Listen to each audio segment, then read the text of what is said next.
Hello, welcome back to St Mary's Churchyard. We're outside, it's late September, but it's a really rather fine day. And it's quite appropriate that we're outside because the service we're doing on Sunday, Worship for All service, as we now call the family service, is about St Francis of Assisi, whose day is the 4th of October, which is, if I get that right, next Wednesday. And St Francis lived most of his life outside. At the age of about 24, he heard Christ speaking to him in a ruined church, a place called San Damiano, just outside Assisi in northern Italy, telling him to rebuild this rather broken down church. And he took it literally at first and started to rebuild that church, begging for money from passers-by, and also using some of his father's cloth goods and getting his such hot water with his father that there was a rift there. And the famous story goes that he renounced his property. He was a young man from a rich family there, and not only gave back everything that he had of his father's, but took off all his clothes, which had been made with his father's cloths, and gave them to him. The local bishop, who later became the Pope, clothed him in some rough clothes, those brown habits that we associate with St Francis, and his life began. We think of St Francis, and sometimes things like the Zeffirelli film Brother, Sun and Sister Moon gives the impression of a rather sort of gentle, quiet, sort of hippie type. But actually, as one modern writer puts it, he could be quite a terrifying figure because he was so uncompromising in what he did.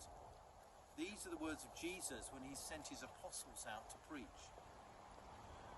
He charged them to take nothing for their journey except a staff, no bread, no bag, no money in their belts, but to wear sandals and not to put on two tunics, i.e. not to take spare clothing.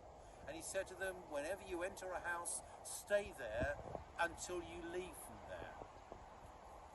And that's exactly what Francis did. He went out with nothing except a staff, sometimes not even that, and begged his way as he preached the gospel of Christ around Italy. Of course, what he'd been told in that vision in San Damiano wasn't to rebuild one broken down church, but to renew and restore and revive the church itself that had fallen into corruption and so on, needless to say, because it had so much money and power. And he could be quite a terrifying figure. There's one story that says that he told a particular brother not to go on a journey, and when the brother disobeyed him, he made that brother, for a penance, walk several miles naked in the cold and deep snow. But then if he felt he'd done something wrong to somebody, he would have done exactly the same. Not surprisingly, he died aged 45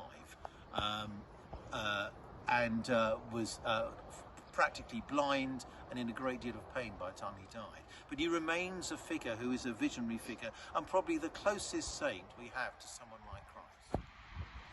So while we're going to be not going into that kind of detail on Sunday, Francis is very much a man of our time, particularly in his love of creation, which we'll be celebrating on Sunday.